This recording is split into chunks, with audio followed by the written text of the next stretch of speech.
Okay, Imperium. Okay, okay, cool, cool.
Hello, boys and girls, fellow Vainglories, and welcome back to the European Champions Cup. Hope you guys are all having an absolutely awesome Sunday today, and welcome back to the Vainglory action that you deserve here in Europe. I'm your host, Max, and for today's event, and I'll be joined by my two friends and fellow casters. On my right, Denominate, and on my left, on my right, Imperium, and on my left, Denominate. How are you guys doing? I'm doing pretty damn good, Max.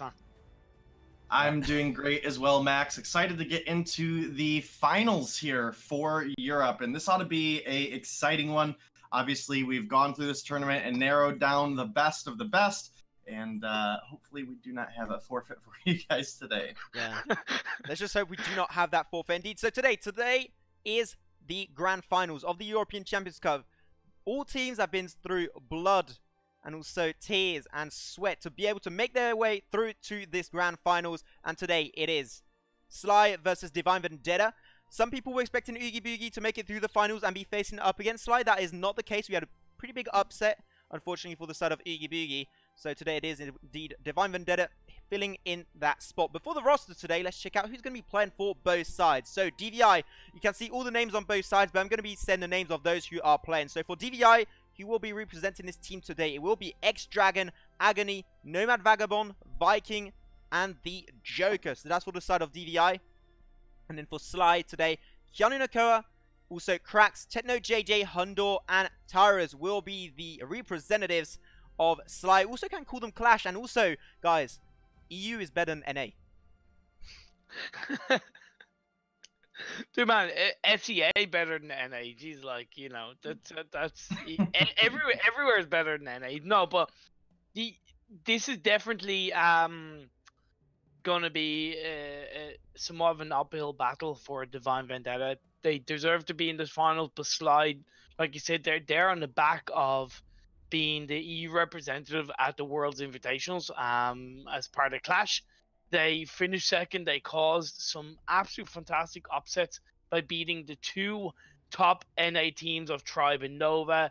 Went close enough with Aces, and they didn't get completely trounced by them. They put up a good fight, and considering that realistically, this Sly/Clash team, they don't have any real dedicated coach. They don't have any real dedicated kind of strategies. You know, looking at when I was looking at some of the interviews, that Tyrus when they were talking at the World's Invitational, for example, when it went to like playing an hour, that was just, he said, I think this is going to work. So it's good instinct, and if you can pull out that kind of level of talent and play with just your kind of good instinct, you know, imagine what they can do with a bit more thought and preparation. And you know, so they've had all of these games, you know, being the WSG qualifying champions as well for that kind of thing as well. So going up against Divine Vendetta, it's going to be definitely tough for Divine. Yeah, Divine going to have really a hard time to make it through this game. But, you know, it's never impossible. People were saying NA better than the EU. EU clapped Nova. True. Clapped Tribe. True. So anything is possible at this point in time in 2018 for Vainglory. And we do have players either disconnecting from the group. We're just going to try and get them all back in. Going to try and jump into this draft ASAP. We did have a few changes recently in the current meta. We had 3.9.4, I believe the patch note was, the hotfix. And we had a few changes, and specifically on Magnus that got a pretty hefty buff, making him quite a big presence in that mid lane. So Denominate, do you think we might see some Magnus getting picked up today? Denominate seems to be having an... Oh, he's there. Whoops. I was cleaning up a little bit of that mess still, but I forgot to unmute. I definitely think we'll see some Magnus either banned or picked. The changes definitely offer him a lot better farming in the early and mid game, as well as just a little bit of additional damage on the B as well. So, you know, definitely think Magnus has a lot of potential here, especially on this high of a skill cap of teams. So I would like to see somebody like Hundor or like Techno JJ pick up that Magnus. Yeah, definitely. I would like to see how both teams will be focusing on that. Also, for information, today we're going to be doing trio cast. So that means me, Denominate, and Imperium. We're all going to be casting at the same time this final. So I don't know how this is gonna work out, but you got to try every once in a while. So that's what's going to be going on. As we do see the first ban coming out from DVI being this Arden that's pretty reliable pick, I would say, for a few patches in this top lane position. So not really surprised of seeing that pick getting taken away by the side of DVI. Yeah, it's definitely a strong ban away, taken away indeed. But as you do see, Sly followed by Lorelei. Lorelei is easily the strongest captain right now, and Vainglory can just be such a menace supporting that mid laner, and even carries on so well into the late game with the likes of the fish food, even the water wall to provide that protection. So it makes sense. Then Anka then being the second ban coming out from DVI. Looks like so Yeah, far. Anka definitely a big one taken off the board. We saw Ankas throughout the tournament have absolutely just disgusting performances. You know, that mid game absolutely taken over by Ankas. She just plays the assassin role still so well. She's almost like Crystal Taka used to be. She can come in and blow somebody off the map and then move on. DVI have opted to pick up that first pick, Magnus, which is very different from everything we've seen throughout the rest of this tournament. We typically see a lot of captain prioritization early on. Yeah, normally they do go for that indeed, but they did go for the Magnus. So now you want to see pickups coming up from the side of Sly. They must go for dive picks. They can try and go for example, maybe a Crawl, or picks that can just completely counter this Magnus, just take him out of position as soon as possible. Because also most Magnus go for the Dragon's Eye, so he's got a lot of scaling in those team fights. So definitely main focus, take away the Magnus, or he can shut you down. We saw so many tweets of videos and tweets of people just getting pentakills with one ultimate on a Magnus. So definitely a hero do you want to take out as soon as possible in those team fights. Do you have the Kinetic though? Getting picked up on the side of Sly with the Lyra. Kinetic, if it's played by Hundor, it's a pretty damn scary pickup to play against on its own, but when it's played by Hundor, even worse. Yeah, indeed. But let's talk about the fact that Churnwalker has been picked up by DVI. Guys, Churnwalker is generally either, very much banned or picked up in the 3.9 meta. Really strong support here, is able to hook up that team full wide, provide a lot of menace, and be a very strong front line for your team. You match that with the Reza, that's going to be a lot of aggression that's going to be coming out from DVI. But Sly now following up with a Flicker. Yeah, you're going to be going for that Flicker. It seems like it might be a top lane Flicker. I'm going to be really surprised. Some people decide to go for it in jungle. But definitely Flicker here would make a lot of sense. They got a really good early game potential. And talking about that, we know the Wave Clan also, the damage potential coming out from Magnus in the early game isn't all that interesting. So if he can try and focus down this Magnus, shut him down early game and render him useless mid to late game, I think that would be definitely a really good way to go for it for the side of Sly. So I really do like that that Flicker pickup, but they must use it well, or otherwise late game it just becomes once again rendered useless. Like Flicker late game, it just completely falls off in this meta. So they just got to play to the advantage of that Flicker and apply a lot of pressure in this early game. They do. Now you do see Silver now has been picked up by DVI, creates a lot of zoning, is able to really match his way through and provide a lot of aggression and support late game. Even though he got a bit of a nerf, it's more on his CP ratios, so really as a weapon power he's still quite effective.